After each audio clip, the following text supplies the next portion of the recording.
Hi everyone, so today we're going to try and get out the seat brackets that are in there as a standard Mini, so I get a nice clear sort of cockpit area so I can get the seats mounted. I'm going to mock up some cardboard struts for the seat supports just to sort of get those angled just how I want them, make sure it's all well secured in next with the Kirkey seats.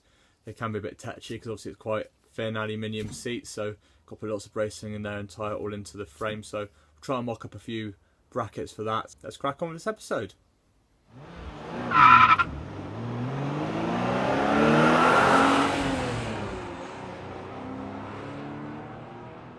Okay, so the floor's all tidied up now. Got rid of all the seat brackets, the cigarette lighter, etc. So everything's all on there. I also chiseled off all of the sound deadening because some of it is all broken down in this corner here, broken away as you can see the edge there. And I thought, well, I'll tidy that up, and it has obviously kept flaking back, and I thought, bloody hell, this actually weighs quite a bit. And obviously as I want this car to be as quick as I can, and obviously reduce as much weight in the body as I can, I thought, well, let's chisel it all off. And thought, well, we'll weigh it out and see. So still got obviously a little bit to do, as you can see, actually in the actual ribs.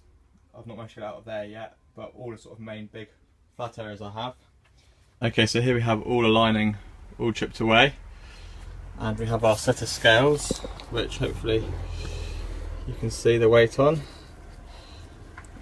Got a nice plastic type this, so let's start shoveling it in by hand and seeing how much weight we've saved in the theory. I may well put some bed liner spray in the car just to give it a good hard coat. I just need to know if it's flexible enough to actually work with the floor, because the floor will collect things. Just to sort of check that. So if any of you have got any ideas about, you know, pickup truck bed liner and if you think it would work, let us know. Blimey, we're up to nearly 4 kilos already. As I said, I've got all of the stuff off yet.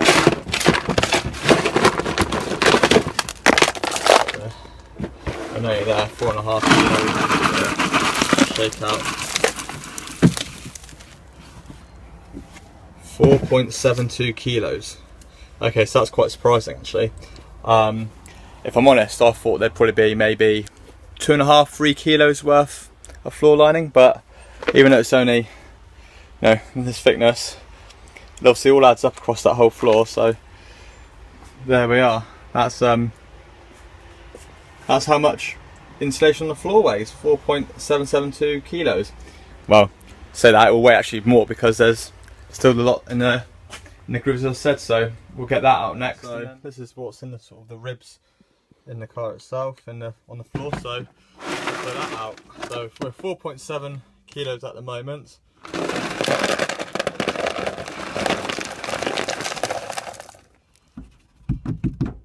There we are, so 4.772 it was.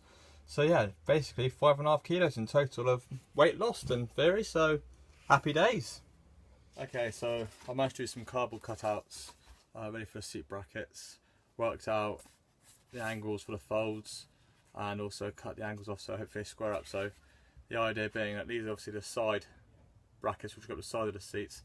This was to go along the base of the seat, because they recommend mounting basically through the bottom of the seat in the 4 widest areas. So I'm basically going to do the whole base of the seat, and make it as strong as possible. So the idea, loosely speaking, that will sort of fold round the contours of the seat, and that sort of mounts like that, as you can see there. So what I would do now is just tape this up with some masking tape, just hold it in position and marry it up against the seat and see how that lines up really.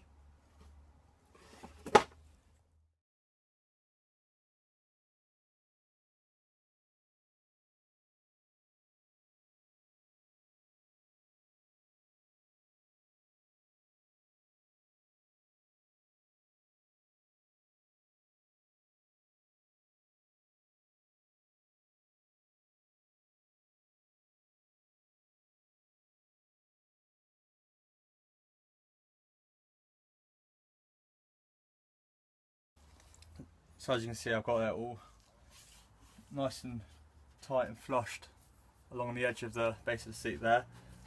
Just had to notch out the front edge of it, because as you can see, there's just some little metal tags underneath the front of the seat, so I had to notch that out so as they go in. But what's quite nice is they're actually tagged back on a little return, so that actually helps hold and locate those in positions that the car hooks, you see there, sort of hooks in and underneath it.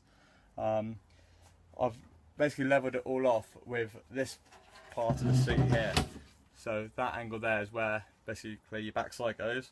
So I've got it level with the floor there. I've tried it sitting in different positions and different angles on the floor, and I found it's most comfortable with that as the horizontal edge there. So off that I've spaced it off there parallel, and from there spliced it in.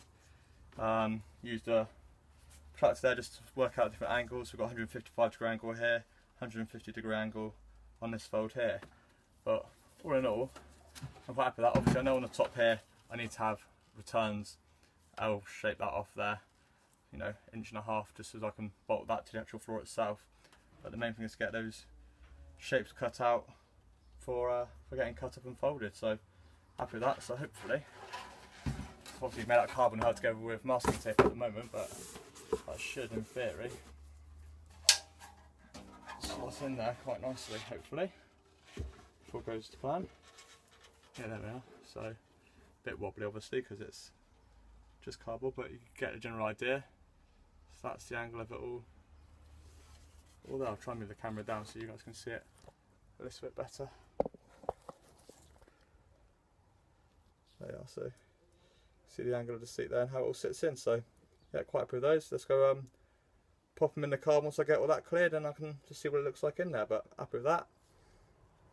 Right, so now I've got all that all cleaned off, what I'll try and do is just use that seat bracket that I made. It's only out of cardboard. Just sort of sit the seat in the car, get a rough idea of how it's going to lie in there, just take a few measurements, then pack out some wood just so I can actually sit in it, then look at where the shifter's going to sit, and then I can look at fabricating the bracket, only out of cardboard for now, but mock it all up for where that's going to mount in the car over the tunnel, and hopefully maybe even get the tunnel mounted in there and get all that drawn up. So that's the next job. That's the seat in on the bracket. Sits on it actually quite nicely.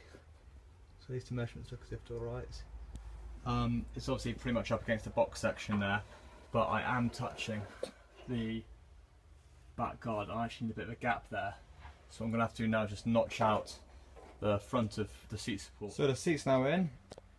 Well, I say in, not bolted in, but the bracket I've had to make a few more adjustments than what I previously thought. So I said I have to notch it out over the box sectioning there, which is actually quite good because I can tie it into that, give it a bit more strength, and then that's giving me the distance I need for the harnesses. So when the harnesses are there, you can see I've got a little length. Also it's at the right angle, within 10 degrees, to be able to see where that goes through. So it's not going to be out of that sort of 10 degree angle which they recommend, so that's all good.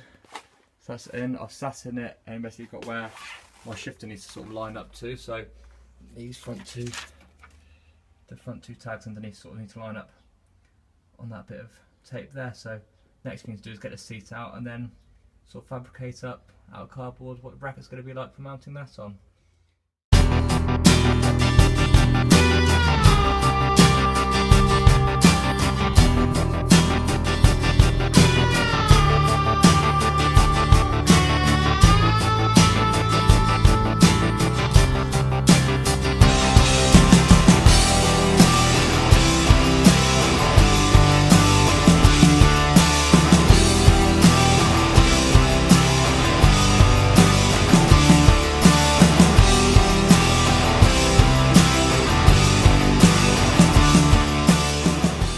Now what I'll do is just work out the mounting position for the shifter, so I'm going to get all that all marked up. Then underneath that I can then use that to then make the bracket sort of CAD design. When I say CAD, it's cardboard aided design, of course, because I can't do CAD. So yeah, so we'll get all that sort of mocked up, get the holes all lined up, then I can then make a substructure that goes underneath that, which should be stronger, where it would actually physically bolt to and weld to the actual tunnel itself. So we'll get that done next.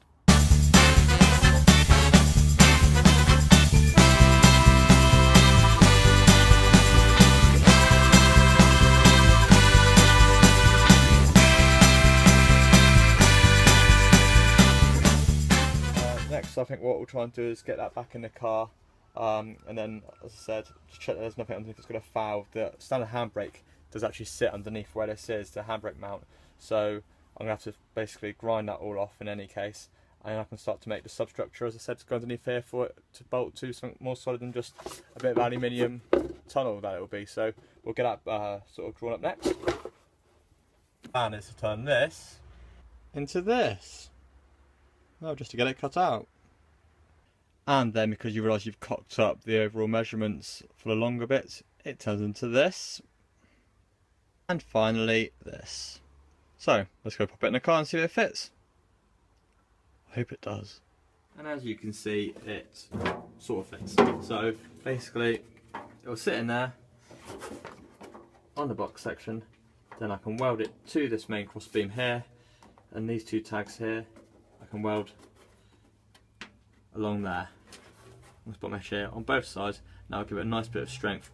No need to put it across there because it's only going to be floating. I don't want to tack it all the way down along here because it'd be far too much welding just for this bracket. It'll be plenty strong enough with, you know, a 2-inch long weld there, both sides, and welding across there. So that's that made up. Let's just check to see now if it fits inside the existing tunnel that I've just made up, and then we can get it all marked out as well and get the holes put through so that the shifter can mount to it. So let's get on with that next. Well, I agree there. Lovely. So I'll go there. I'll flip it over. It's happy.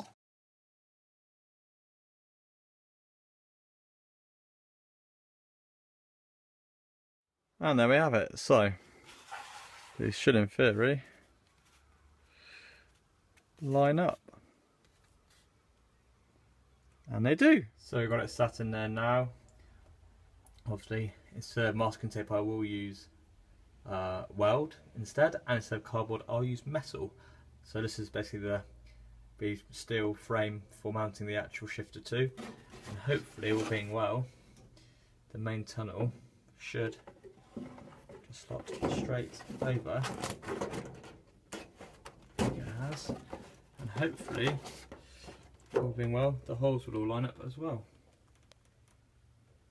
And they do. Okay, I'm going to call it a day. Thought it had been quite successful really. Managed to get all the sound deadening out from inside the car, so that's all sorted. Managed to finish off fabricating up the seat brackets and make sure that all sort of works and fits in there. A few adjustments to that, so that's good to get that all done in the car. Got the centre tunnel done, the shifter bracket that's going to be on there as well. So all in all, sort of quite a productive day really. Took quite a while to get that sound deadening off, probably about 2.5–3 hours to get all that chiseled off. But good job done, I think. So as promised, our next video I'll do will be comparing the carbon fibre parts I got from Archangels and from Carbon Weasel, to sort of compare the two of them, because I was going to try and do that this afternoon, but in fairness it's taken me longer to do all this, and also I do think in its own right it should be in its own video as well, just about that, just for people that are just generally interested in the comparison. But thanks for sticking around, and again, if you want to be kept up to date with all my latest videos when they come out, such as the next one about the Carbon Weasel and Archangels bits, then please subscribe, click here, about there, we'll say that, yeah, click there, that'll do, and that'd be great, and see you next time. Cheers guys.